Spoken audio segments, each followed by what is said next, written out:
husnul khotimah. Oh iya, tadi saya lengkapi dulu ya.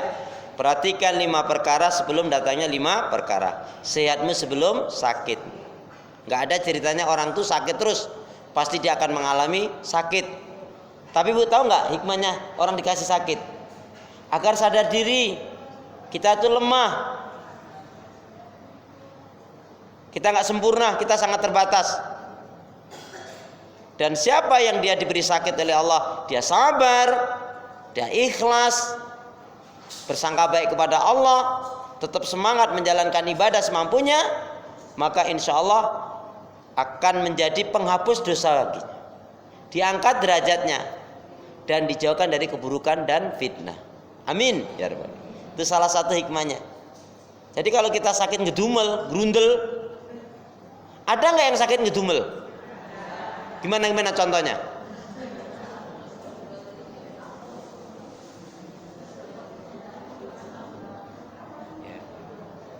Tapi Bu, ada satu sahabat, mohon maaf ya, saya hanya bicara cerita, saya nggak menganjurkan, karena saya nggak mengambil sikap sahabat yang satu ini. Saya lupa namanya.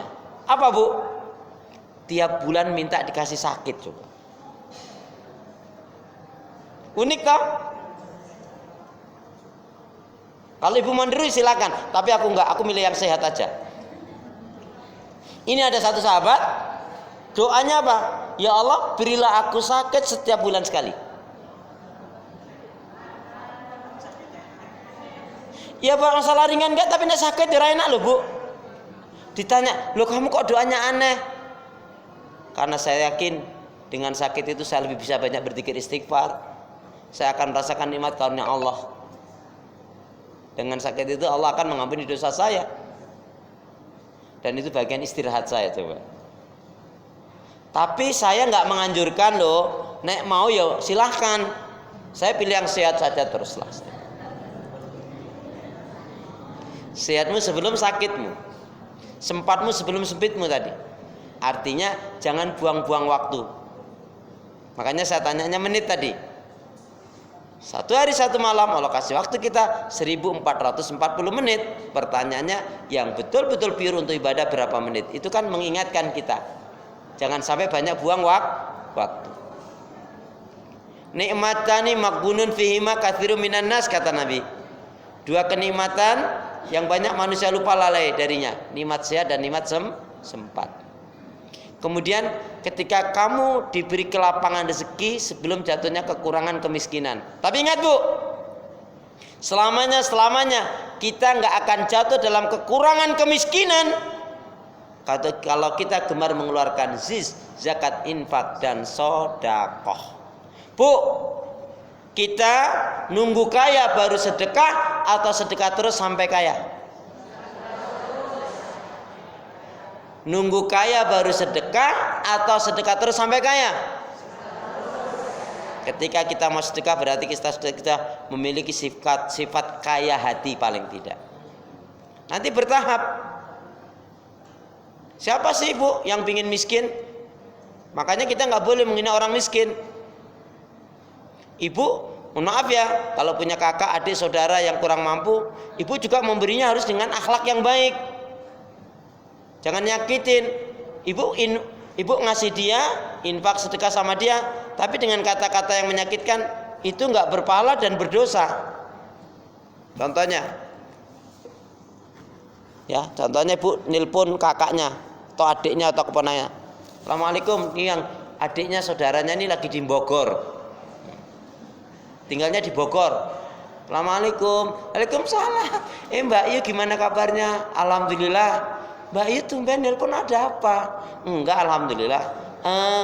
Adik atau kakak bisa datang nggak ke Bekasi, ke Bintara? Bisa. Ada apa adik? Enggak, ini ada zakat untuk kakak. Kakak miskin toh? Coba.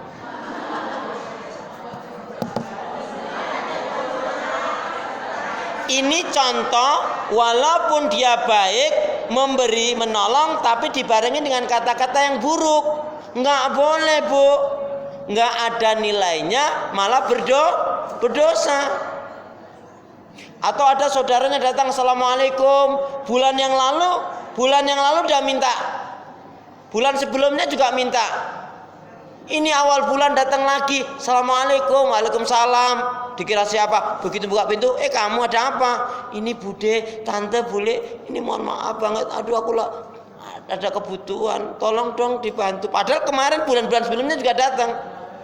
Karena ini malas ngomongnya, Bu, dia masuk kamar, ya, masuk kamar. Berapa butuhmu? Ya, sekian. Dia ini, ayah kamu ini miskinnya lama banget. Nggak boleh. Loh, ini contoh yang seperti ini jangan dilakukan. Loh, ada loh, Bu, saking jengkel dia datang, dia salam nggak dijawab-jawab. Terus nggak taunya keponakan tuh ya pinter.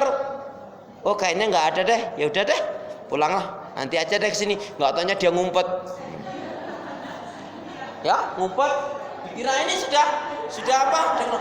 Begitu dibuka, jadi assalamualaikum.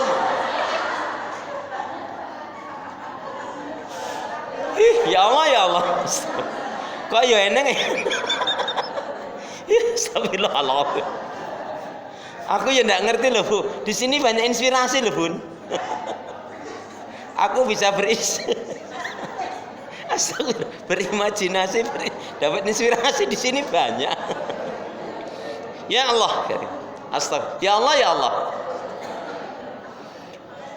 Jadi kalau kita gemar mengeluarkan zis, insya Allah tidak akan jatuh kekurangan dan kemiskinan. Amin. Kemudian, Bu, mudamu sebelum tuamu. Pada akhirnya, Bu, kita semua akan mengalami tua loh, Bu. Nggak ada ceritanya tuh orang muda terus nggak ada, Bu. Walaupun Ibu pasang gigi palsu 5, tetap, Bu. Nek tua ya tua. Ya. Mudamu sebelum tuamu, Bu. Kalau mau susah, kalau mau sakit-sakitan, kalau mau sengsara, gunakan masa mudamu untuk poya-poya. Sengsara hidupmu. Mumpung masih muda, berkarya. Kan ada orang bilang, mumpung masih muda, poya-poya. Ya, tua kaya raya, mati masuk neraka. Lawang nggak sempet tobat kok. Mudamu sebelum tuamu. Pada akhirnya kita akan mengalami tua loh, Bu. Atau bahkan tanda-tanda tua itu sudah nampak. Di antara tanda-tanda tua itu ubannya sudah mulai subur, pandangannya sudah mulai kabur, kulitnya sudah mulai lentur, sebagian giginya sudah gugur. Kalau sudah seperti ini biasanya makannya bubur. Kalau udah makannya bubur, siap-siaplah masuk kubur. Makanya jangan takabur, tapi pandailah bersyukur. Jangan seperti eyang yang nggak bersyukur.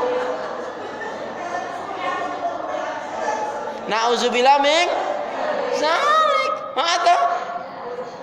Kita ulangi ya, Bu, ya. Di antara tanda-tanda tua itu ubannya sudah mulai subur, pandangannya sudah mulai kabur, kulitnya sudah mulai lentur, sebagian giginya sudah gugur. Kalau sudah seperti ini biasanya makannya bubur. Kalau udah makannya bubur, siap-siaplah untuk masuk kubur. Makanya jangan takabur, tapi pandailah bersyukur. Jangan seperti eyang yang nggak bersyukur. Na'udzubillah min hata. Akhirnya hidupmu sebelum matimu. Pada akhirnya mati. Kullu nafsin dha'iqatul. Setiap yang bernyawa pasti akan mati. Bu, saya ini kata kunci, Bu, ya. Sering kita dengar kata mati. Bu, mati itu bukan hal yang biasa. Mati itu hal yang luar biasa. Tapi ingat, itu bukan akhir dari kehidupan. Kalau kita menganggap mati itu adalah bukan hal yang biasa, kematian adalah hal yang luar biasa, maka wajib kita menyiapkan dengan bekal-bekal amal yang terbaik. Nah, gimana kiat-kiatnya agar kita husnul khotimah?